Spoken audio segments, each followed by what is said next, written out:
Boa noite, tabernautas. É um prazer tê-los conosco novamente, neste que vai ser provavelmente o primeiro vídeo oficial do canal. Vai ser uma resenha sobre um jogo, só que não é uma resenha tradicional, porque eu não vou estar fazendo uma resenha enquanto gamer, falando das qualidades do jogo, embora eu também fale sobre algumas delas, mas eu não vou estar falando sobre jogabilidade, gráfico, não. A ideia aqui não é exatamente essa. A ideia é falar sobre alguns pontos no jogo que me chamaram a atenção, que eu acho que vale a pena falar a respeito. O jogo em questão é Outlast 2, é um jogo de 2017, é a continuação de Outlast. Quem jogou e gosta de jogos de terror como Survival Horror, são jogos que você simplesmente corre e sobrevive, você tem uma história, e você está dentro dessa história, dentro desse contexto, tentando sobreviver, sem armas, sem... É um jogo de FPS, First Person Shooter, ou seja, a forma que a câmera aparece para você, primeira pessoa, você vê como o personagem estaria enxergando. Só que você normalmente tem armas no FPS, você tem como se defender. Nesse tipo de jogo, Survival Horror, você não tem essa habilidade. Mas vamos lá, não é isso que eu quero falar aqui. O que me chamou a atenção é a história do jogo. Muito bem, ele é uma continuação do primeiro Outlast, que era um jogo que falava sobre um manicômio, você era um repórter que estava investigando um manicômio, e havia toda uma trama de conspiração, o governo fazendo, como se diz, fazendo experimentos. Enfim, vai ter spoiler nesse vídeo. É bom lembrar, é bom avisar isso. Vai ter spoiler porque, por mais que seja um jogo já, não vou dizer antigo, mas não é um jogo recente, mas ainda assim pode ter gente que não jogou o jogo. Se vocês não jogaram, não assistam, por favor, esse vídeo. Não vou me responsabilizar, vou falar só mais uma vez. Não assistam se você não jogou o jogo.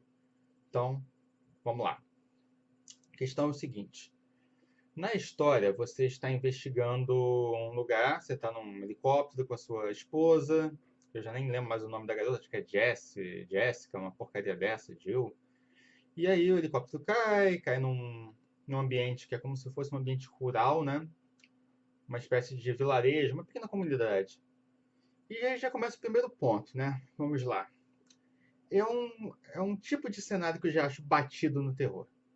Por que eu acho batido? Essa coisa do terror do Billy, sabe? Eles chamam de Billy, não, Rockabilly é o estilo musical que é de interior, mas enfim, esse estilo Billy, terror Billy, eu já acho um pouco batido. Aquela imagem do indivíduo que mora em área rural, que ele é grosseiro, ele anda com uma espingarda para lá e para cá, ele não tem educação, ele é supersticioso.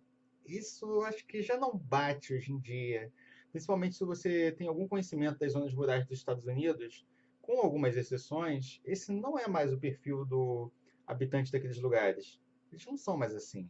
Isso podia ser válido até os anos 80, talvez início dos anos 90, mas enfim, eu já acho um pouco batido.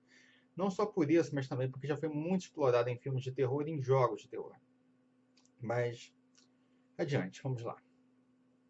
A questão é que o seu helicóptero cai lá, aí tem essas pessoas que são dessa comunidade, essa comunidade que é uma comunidade religiosa, como se fosse uma espécie de Amish, Mormon ou algo assim.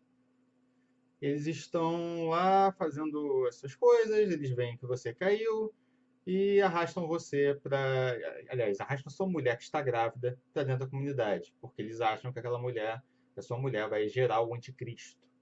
Tudo bem. Há uma pegada de bebê de Rosemary, assim, no jogo. Essa pegada de bebê de Rosemary é até bem explorada em algumas partes do jogo, em outras nem tanto. Mas a questão é o seguinte: você tem essa comunidade religiosa que está perseguindo você e sua mulher, e você tem que fugir dessas pessoas, desses fanáticos. Isso é um ponto que muito me preocupa, que é a vilanificação do fenômeno religioso. Todos os religiosos são fanáticos. Não que todos os jogos digam assim, mas novamente vou falar da questão de estar batido. Por quê? É outro tema que está batido em jogos.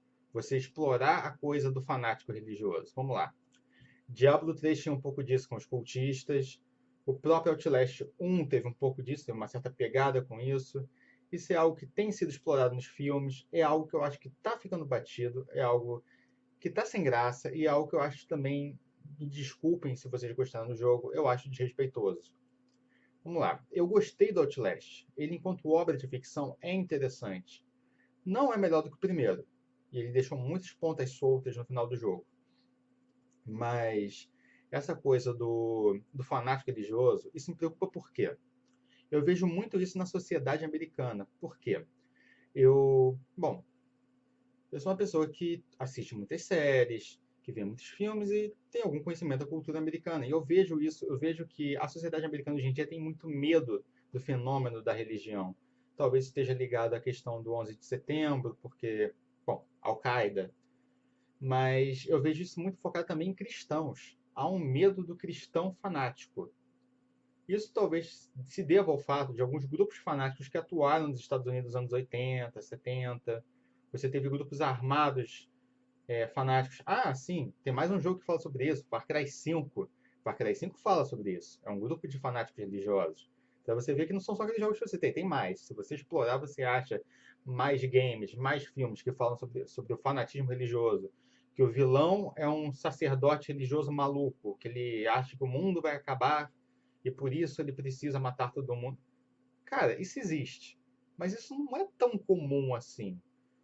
Para quem está aqui no Brasil, que estamos vivendo um momento que tem muito fanatismo religioso, isso pode parecer besteira o que eu estou dizendo. Não, olha, Taberneiro, a questão é o seguinte: tem fanatismo religioso sim, isso está crescendo. Olha, no mundo, tirando alguns locais como o Oriente Médio, sem querer ser preconceituoso, mas o Oriente Médio, se tirar o Oriente Médio e algumas partes da América do Sul, eu não vejo isso crescendo, eu vejo isso, na verdade, diminuindo.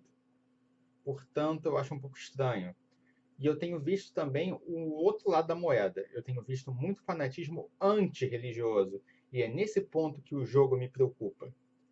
Até que ponto a religião não está sendo, o fenômeno religioso ele não está sendo vilanizado? Até que ponto isso não prejudica a imagem religiosa? Não nesse jogo específico, mas na cultura pop em geral.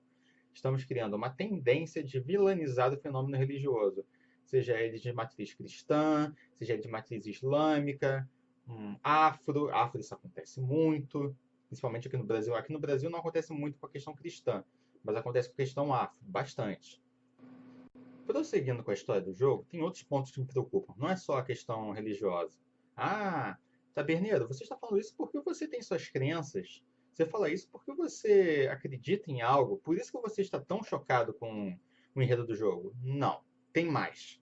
O buraco é mais embaixo. Com o decorrer da história, o que acontece? Ele é ligado ao primeiro Outlast, que foi até um problema para mim, que eu só joguei o segundo. E no primeiro existe uma empresa governamental que está fazendo teste nas pessoas. Em um dos momentos do primeiro jogo, eles citam uma torre que está sendo construída em algum lugar do Arizona. É esse lugar do Outlast 2. O que acontece? No decorrer do jogo, você encontra a famigerada torre. E essa torre está emitindo pulsos de micro-ondas que fazem uma espécie de lavagem cerebral nas pessoas. Vocês podem achar que isso é um excelente enredo. E eu mesmo diria, olha, até que é um enredo bacana. Uma obra de ficção é bacana sim, é legal. Eu usaria isso nos meus contos se fosse possível. Só que agora já existe e direito autoral não é permitido. Mas enfim, a questão é o seguinte. Existe um projeto americano chamado MKUltra. Eu não vou fazer aqui uma apologia às milhões de teorias de conspiração que vocês vão achar no YouTube falando sobre esse projeto. É tudo uma grande loucura, é tudo uma grande doideira, e eu não vou fortalecer isso. Justamente por isso eu estou preocupado. O MKUltra falava sobre isso, sobre lavagem cerebral. Quer dizer, o MKUltra na verdade não era sobre isso. Ele era lavagem cerebral contra espiões. Ou seja, você pegava espiões, sei lá, russos, fazia uma lavagem cerebral neles, coisas da Guerra Fria.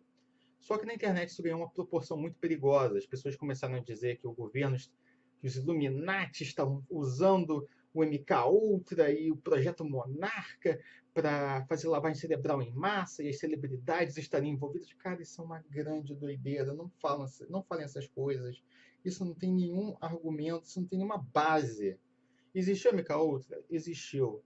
Existiu a tentativa de fazer lavagem cerebral em espiões e contra espiões? Existiu. Mas a coisa não foi tão longe assim. Não existe nenhuma prova de qualquer coisa, de qualquer uma dessas coisas já seja real. O pouco que a gente sabe é que existe um projeto que tentaram fazer lavagem cerebral em alguém. Tudo bem. Segunda Guerra tinha isso também. Os nazistas tentaram fazer isso com algumas pessoas. E algumas vezes deu certo, outras vezes não deu certo. Mas enfim. O problema é esse. O jogo ele aborda essa questão do MKUltra de maneira quase que velada. Isso me preocupa porque as teorias de conspiração ganharam muita força ultimamente na internet. As pessoas estão disseminando informação falsa. É o problema das fake news.